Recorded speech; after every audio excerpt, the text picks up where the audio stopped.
So guys, ito yung part 2.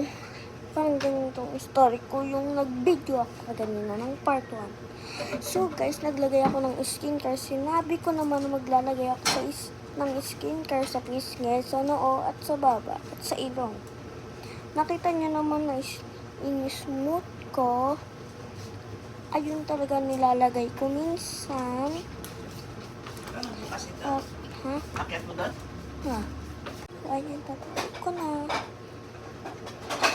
Ayun.